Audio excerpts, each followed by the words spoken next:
God of War's developers hit a huge roadblock when rebooting the franchise: the camera. The reboot famously uses a one-shot camera, meaning it's consistent through the game with no visible cuts. That's not the problem, and during cutscenes it's perfect.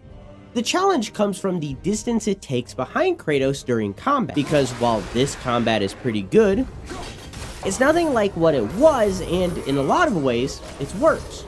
Not because of the moves you're doing, that's a different conversation, but because of the camera it uses. In order to make the game feel more personal, they took a note from Resident Evil 4 and put the camera right behind Kratos' shoulder, nearly the polar opposite of God of War's original fixed camera angles. In those games, you're basically watching action figures fight each other, but in this, you are Kratos. During development, the team looked at what made the original God of War's combat so great, broke it down into a few core concepts, and attempted to reinvent it while keeping those core beliefs intact. This immediately created a problem for them. Most games that use this perspective are focused on 1v1 combat or focus on ranged weapons. Even Sifu, which isn't as close, has enemies take turns. God of War is a game about mass amounts of enemies. It's one of the core features, so they needed players to approach it with confidence. Originally, all enemies would surround Kratos and try to take him down, but this resulted in gameplay that was overstimulating and terrible to play. To remove this clunkiness, they broke the combat into 3 steps: tracking, targeting, and engaging. We're gonna focus on tracking. They first use an aggressive scoring system that builds based off of the enemy type and position. Once an enemy is decided as aggressive, all other enemies are set to non-aggressive so that enemies don't attack simultaneously. They made zones so the enemy